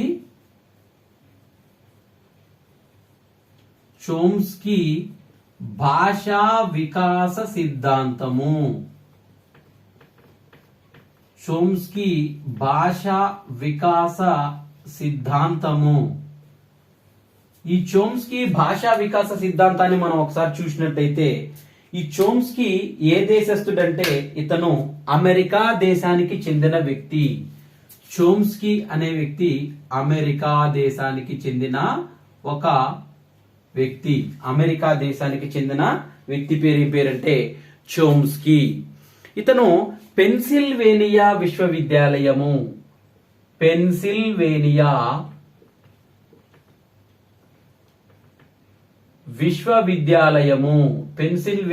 విశ్వవిద్యాలయంలో ఇతను ఆధునిక భాషా బోధనల పైన పరిశోధన చేశాడు. అంటే మోడర్న్ లాంగ్వేజ్ ఏ విధంగా టీచ్ చేస్తున్నారనేది అనే విషయం పైన ఇతను పెన్సిల్వేనియా యూనివర్సిటీలో, అమెరికాలో ఉన్న పెన్సిల్వేనియా యూనివర్సిటీలో ఆధునిక భాషా బోధనా పద్ధతులపైన పరిశోధన చేసిన వారు ఎవరంటే చోమ్స్కీ. ఈ చోమ్స్కీ ఏం చేశాడు? ఆ పెన్సిల్వేనియా యూనివర్సిటీలో ఆధునిక భాషా బోధనల పద్ధతులపైన పరిశోధించి అతను ఒక భాషా వికాస సిద్ధాంతాన్ని మన ముందుకు ప్రవేశపెట్టాడు.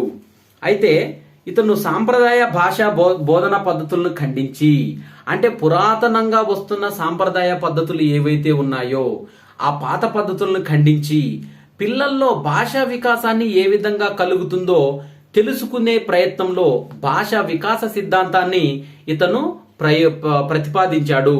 అంటే పురాతనం నుంచి వస్తున్న పాత సంప్రదాయ పద్ధతులను ఖండించి అతను అధునాతనంగా భాషా వికాస సిద్ధాంతాన్ని డెవలప్ చేసి ఆ భాషా వికాస సిద్ధాంతం వలన విద్యార్థుల్లో ఎలాంటి అభివృద్ధిని తీసుకొని రావచ్చో ఇతను ఈ భాషా వికాస సిద్ధాంతాన్ని ప్రతిపాదించాడు. అంటే భాషా శాస్త్రం అనేది మనము భాష విశ్లేషణ ప్రక్రియకు దోహదం చేస్తుందని, అంటే భాషా శాస్త్రం అనేది ఎప్పుడైనా కానీ ఆ భాషను విశ్లేషణ ప్రక్రియకు, అంటే ఆ లాంగ్వేజ్ అనాలిసిస్ ప్రాసెస్ కు దోహదం చేస్తుందని ఇతను వివరించాడు. అంటే వాక్య నిర్మాణానికి, అదేవిధంగా అర్థ వివరణకు నియమాలను వివరించేదే భాషా విశ్లేషణమని తెలిపాడు. ఆ వాక్యాలకు సంబంధించిన ఆ వాక్యాన్ని సెంటెన్స్ ఫార్మేషన్ ఏ విధంగా ఉంటుంది, వాటికి అర్థాలకు వివరణ ఇవ్వడము, ఇవన్నీ కూడా ఆ భాషా విశ్లేషణలుగా చేశాడు. ఆ భాషా విశ్లేషణకు సంబంధించిన విషయాలుగా చేశాడు. ఇతను రచించిన గ్రంథాలు, ఈ చోమ్స్కీ రచించిన గ్రంథాలు మనం ఒకసారి చూసినట్టయితే language and mind, language and mind అనే గ్రంథం, లాంగ్వేజ్ అండ్ మైండ్ అనే ఈ గ్రంథాన్ని చోమ్స్కీ 1968 సంవత్సరంలో రచించాడు. ఈ భాషా వికాస సిద్ధాంతాలను నిరూపించే క్రమంలోనే ఇతను తన పరిశోధన గ్రంథాలను కొన్నిటిని రచించాడు. దాంట్లో మొదటి గ్రంథము లాంగ్వేజ్ అండ్ మైండ్. ఈ పుస్తకాన్ని 1968 సంవత్సరంలో ఇతను రచించడం జరిగింది. తర్వాత లాజిక్ స్ట్రక్చర్, ఇంకొక గ్రంథము logic structure and linguistic theory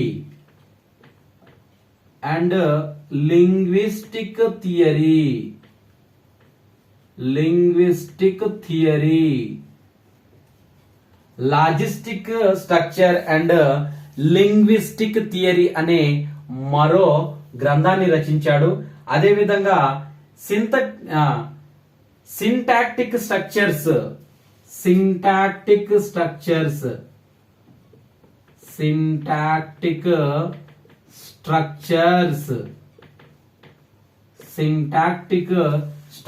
అనే ఈ గ్రంథాన్ని కూడా అతను 1957 సంవత్సరంలో వెలుగులోకి తీసుకొచ్చాడు. అదేవిధంగా లాంగ్వేజ్ అండ్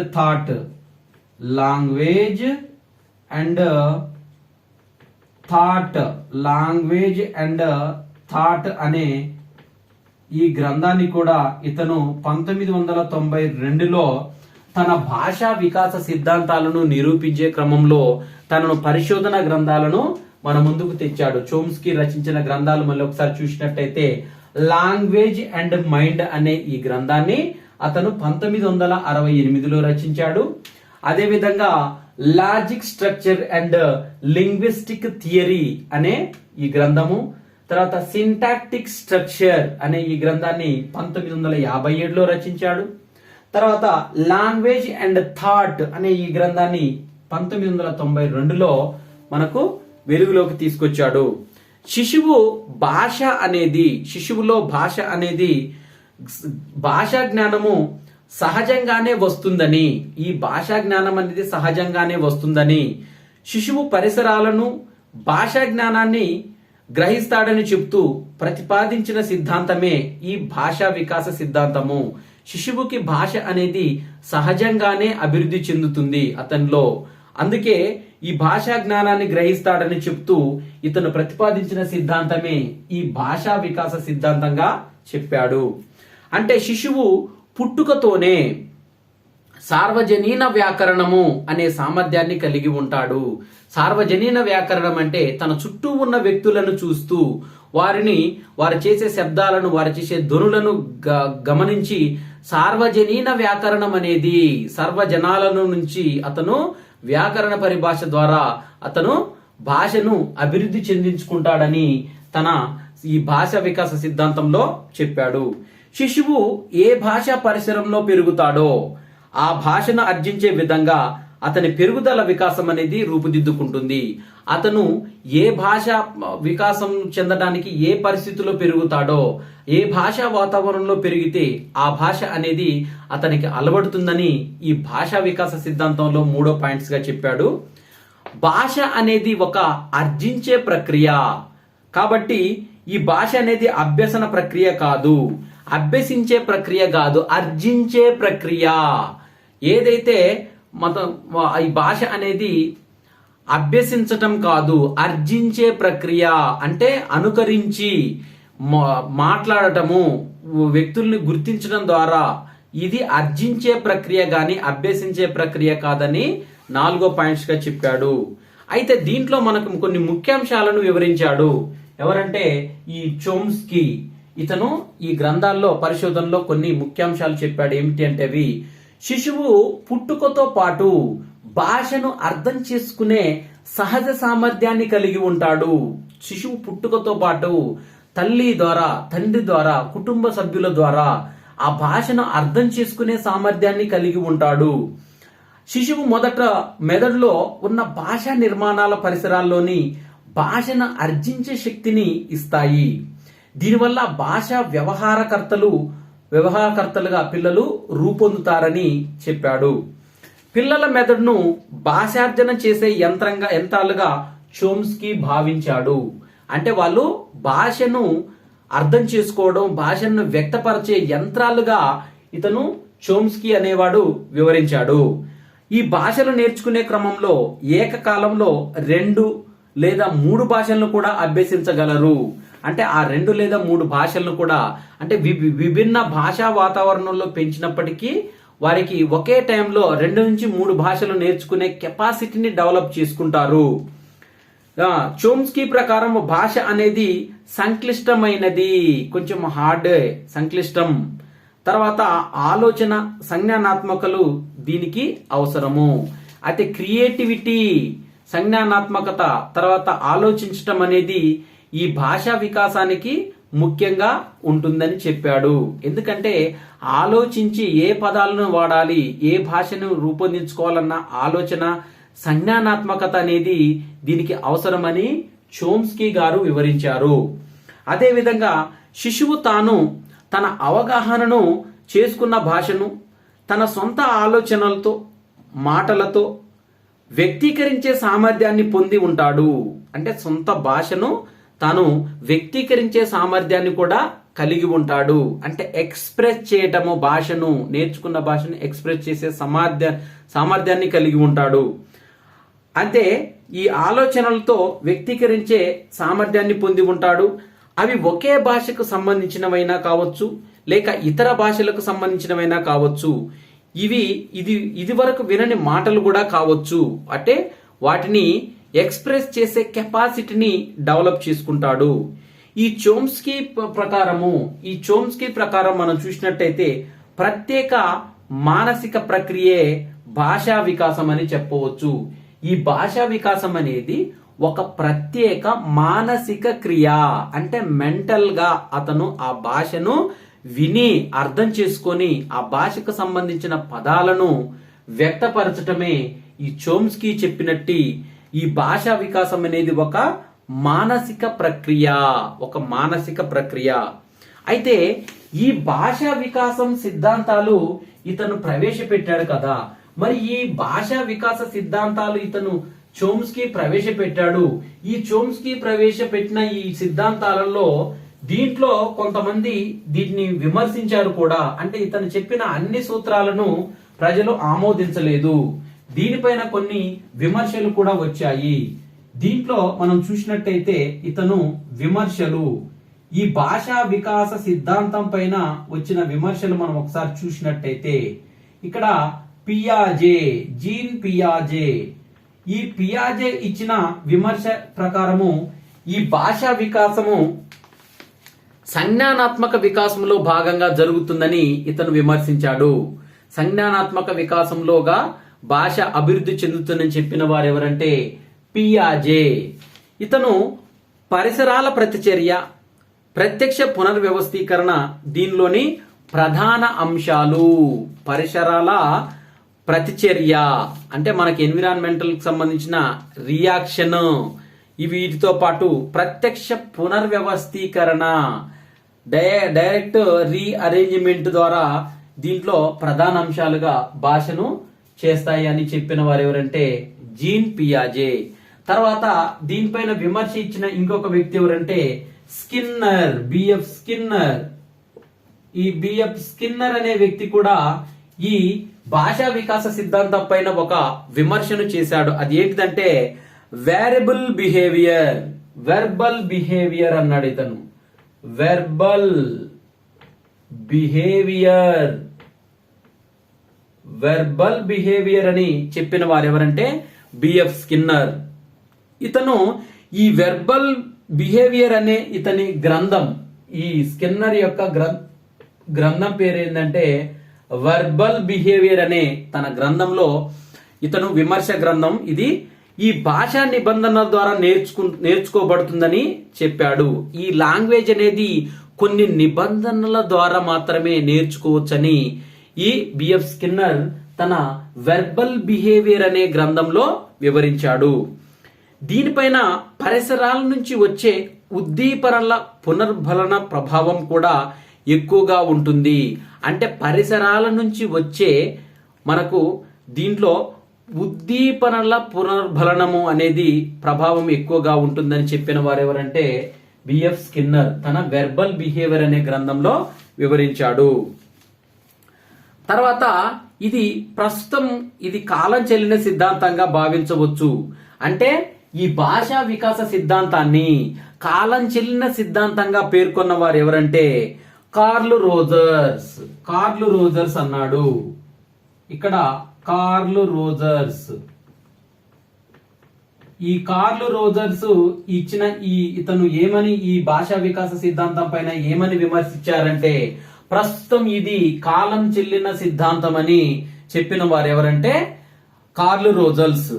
ఇతను కాలం చెల్లిన ఈ భాషా వికాస చోమ్స్కీ ఏదైతే భాషా వికాస సిద్ధాంతాన్ని ప్రవేశపెట్టాడో, ఈ చోమ్స్కీ ప్రవేశపెట్టిన ఈ భాషా వికాస సిద్ధాంతాన్ని కాలం చెల్లిన సిద్ధాంతంగా పేర్కొన్న విమర్శించిన వారు ఎవరంటే కార్ల్ రోజర్స్.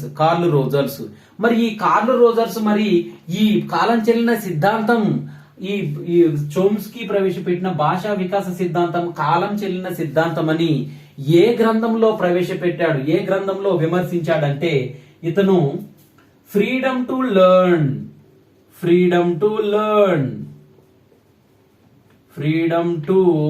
లెర్న్ అనే తన విమర్శా గ్రంథంలో ఈ భాషా వికాస సిద్ధాంతం అనేది కాలం చెల్లిన సిద్ధాంతంగా తన ఫ్రీడమ్ టు లెర్న్ అనే గ్రంథంలో విమర్శించిన వారెవరంటే కార్ల్ రోజర్స్ అనేవారు విమర్శించారు.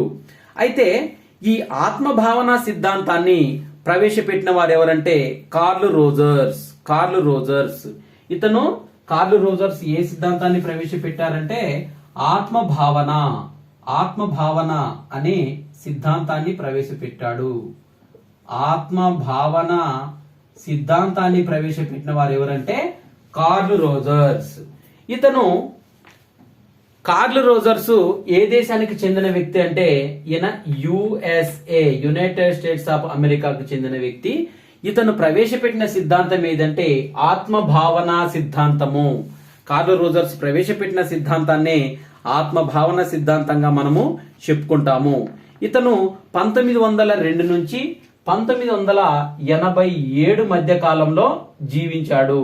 కార్ల్ రోజర్స్ ఇతను ప్రవేశపెట్టిన సిద్ధాంతం ఏంటంటే ఆత్మభావన సిద్ధాంతం.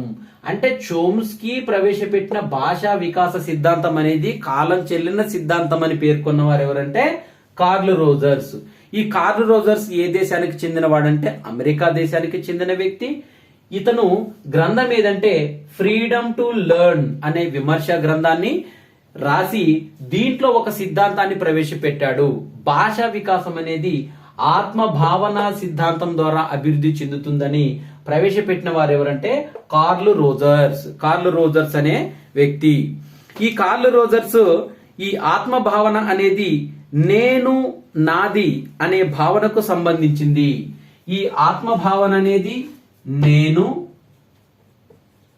నాది అనే భావనకు సంబంధించింది ఏదంటే ఆత్మభావన సిద్ధాంతము.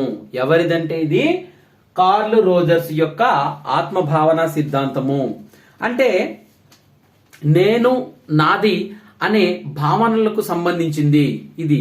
అంటే ఆత్మభావన అనేది నేను ఎలా ప్రవర్తిస్తున్నానని ఈ సిద్ధాంతం ద్వారా తెలుస్తుంది. అంటే ఈ ప్రపంచాన్ని ఏ విధంగా అర్థం చేసుకుంటున్నాను అనే దాన్ని నిర్ణయిస్తుంది. ఆత్మభావన సిద్ధాంతం అనేది ఈ ప్రపంచాన్ని నేను ఏ విధంగా అర్థం చేసుకుంటున్నాననే ఈ సిద్ధాంతము తెలుపుతుందని తెలిపాడు. అంటే ఈ రోజర్స్ ప్రకారము వ్యక్తిలోని ఆత్మభావన ఎన్ని రకాలుగా ఉంటుందంటే ఈ కార్ల్ రోజర్స్ ప్రకారము వ్యక్తిలోని ఆత్మభావన ఎన్ని రకాలుగా ఉంటుందంటే 2 రకాలుగా ఉంటుందని చెప్పుకోవచ్చు. కార్ల్ రోజర్స్ ప్రకారము వ్యక్తిలోని ఆత్మభావన అనేది ఎన్ని రకాలుగా ఉంటుందంటే 2 రకాలుగా ఉంటుంది. ఇది ఒకటి శరీరానికి సంబంధించింది, అంటే ఫిజికల్ గా శరీరానికి సంబంధించింది. తర్వాత రెండవది మానసిక ఆత్మభావన. ఈ కార్ల్ రోజర్స్ చెప్పింది మొదటిది శరీరానికి సంబంధించింది. అంటే మొదట ఏర్పడేది శారీరక ఆత్మభావన. కార్ల్ రోజర్స్ ప్రకారము ఆత్మభావన అనేది మొదటగా శారీరక ఆత్మభావన ఏర్పడుతుందని చెప్పాడు. తర్వాత రెండోది మానసిక ఆత్మభావన అని చెప్పాడు. అంటే ఈ మానసిక ఆత్మభావన అనేది కౌమార దశలో అభివృద్ధి చెందుతుంది. కౌమార దశలో అభివృద్ధి చెందేదే ఇతను ప్రకారము మానసిక ఆత్మభావన అని తెలిపాడు. ఈ ఆత్మభావనను ప్రభావితం చేసే రక్షక తంత్రం పేరు తాదాత్మీకరణము. తాదాత్మీకరణము. ఇతను ఆత్మభావనను ప్రభావితం చేసే రక్షక తంత్రం ఏది చెప్పాడంటే తాదాత్మీకరణము. తాదాత్మీకరణము ఇది ఆత్మభావనను ప్రభావితం చేసే ఒక రక్షక తంత్రంగా కార్ల్ రోజర్స్ తెలిపాడు. తర్వాత దీంట్లో పిల్లలు మొదట తన పేరు రాయడానికి ప్రయత్నిస్తారు. ఇది ఆత్మ వికాసానికి తొలిమెట్టుగా చెప్పవచ్చు. తాదాత్మీకరణం చెందుతారు దీని ద్వారా. అంటే మొదట తన పేరు రాయడానికి ట్రై చేస్తుంటారు పిల్లలు. తర్వాత ఉపాధ్యాయులు విద్యార్థులకు సౌకర్యకర్తగా మాత్రమే. అంటే ఈ దశలో వారు భాషా వికాసాన్ని డెవలప్ చేసుకునేటప్పుడు ఉపాధ్యాయులు విద్యార్థులకు సౌకర్యకర్తలుగానే ఉంటారని ఇతను తెలిపాడు. ప్రతి వ్యక్తి పెరుగుదల వికాసానికి అవసరమైన సహజ శక్తి ఉంటుందని తెలిపాడు. ఒక వ్యక్తి పెరుగుదలకు వికాసానికి సహజమైన శక్తి ఉంటుందని తెలిపాడు. ఈ ఆత్మభావనను మాపనం చేశాడు ఇతను. కార్ల్ రోజర్స్ ఆత్మభావనను మాపనం చేశాడు. ఆత్మభావనను మాపనం చేశాడు. ఎలా మాపనం చేశాడంటే ఆత్మభావన మాపనం. ఆత్మభావన మాపనం ఇది మనం చూసినట్టయితే ఈ ఆత్మభావనను ఏ విధంగా మెజర్ చేశాడంటే కార్ల్ రోజర్స్ ఇతను పిల్లల్లో ఆదర్శ మరియు వాస్తవిక ఆత్మభావనను సెమాంటిక్ డిఫరెన్షియల్ టెక్నిక్ ద్వారా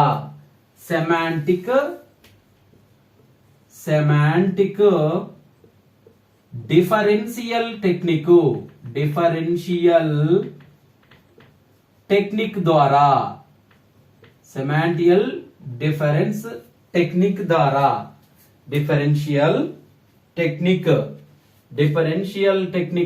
సెమాంటిక్ డిఫరెన్షియల్ టెక్నిక్ ద్వారా ఈ ఆత్మభావన మాపనాన్ని చేయవచ్చని కార్ల్ రోజర్స్ తెలిపాడు. దేని ద్వారా? ఆత్మభావనను సెమాంటిక్ డిఫరెన్షియల్ టెక్నిక్ ద్వారా.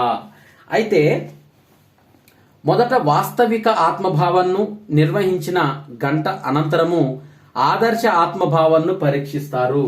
అంటే ఆత్మభావనను నిర్వహించిన తర్వాత ఒక గంట ఆగిన తర్వాత ఆదర్శ ఆత్మభావనను చేయడము. అంటే ఫస్ట్ ఓన్ థాట్స్, తర్వాత ఏవైతే మోడల్ గా తీసుకుంటారో ఆ మోడల్ థాట్స్ ను ఆత్మభావన చేసిన గంట తర్వాత ఆదర్శ ఆత్మభావన చేయటాన్ని సెమాంటిక్ డిఫరెన్షియల్ టెక్నిక్ గా పేర్కొన్న వారు ఎవరంటే కార్ల్ రోజర్స్. ఇవి తర్వాత ఈ భావనను పరీక్షిస్తారని ఏ ద్వారా? సెమాంటిక్ డిఫరెన్షియల్ టెక్నిక్ ద్వారా ఆత్మభావనను మాపనం చేయవచ్చని ఈ విధంగా కార్ల్ రోజర్స్ తెలిపాడు. ఇవి మనకు శిశు వికాస అవగాహన.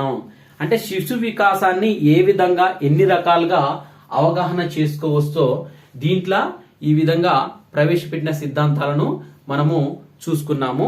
తర్వాత ఈ శిశు వికాసంలో 6వది చాలా ఇంపార్టెంట్ టాపిక్ మనకు నెక్స్ట్ వచ్చేది ఏంటంటే వైయక్తిక భేదాలు, ఇండివిజువల్ డిఫరెన్సెస్. ఈ వైయక్తిక భేదాలు అనే టాపిక్ లో మనకి శిశు వికాసం మొదటి యూనిట్ లోనే ఉన్నాం. మనం ఇప్పుడు మొదటి యూనిట్ లో మొత్తము 5 లెసన్స్ కంప్లీట్ చేసుకున్నాం. మొత్తం 10 లెసన్స్ లో ఈ 5 లెసన్స్ కూడా మనకి ఇంపార్టెంటే. దాంట్లో ఇంకా అత్యధిక ఇంపార్టెంట్ ఏంటంటే వైయక్తిక భేదాలు, ఇండివిజువల్ డిఫరెన్సెస్ అనేది నెక్స్ట్ చెప్పబోయే టాపిక్. అది తర్వాత వీడియోలో మనం చెప్పుకునేది ఏంటంటే 6వ టాపిక్ వైయక్తిక భేదాలు, ఇండివిజువల్ డిఫరెన్స్ అనేది కొంచెం పెద్ద టాపిక్ ఇది. దీంట్లో నుంచి మనకు ఎక్కువగా మార్కులు వచ్చే అవకాశం ఉంటుంది. ఇప్పుడు మనం చర్చించుకున్న దాంతో కూడా శిశు వికాసం యొక్క అవగాహన అనే ఈ టాపిక్. ఈ వీడియో మీకు నచ్చినట్టయితే లైక్ చేయండి. నా వీడియోస్ ఎవరైతే టెట్ ప్రిపేర్ అవుతున్నారో వారికి షేర్ చేయండి. నా ఛానల్ని సబ్స్క్రైబ్ చేసుకోవడం ద్వారా నేను చేసే వీడియోస్ అన్ని కూడా మీకు నోటిఫికేషన్ రూపంలో వస్తాయి. Thank you everyone.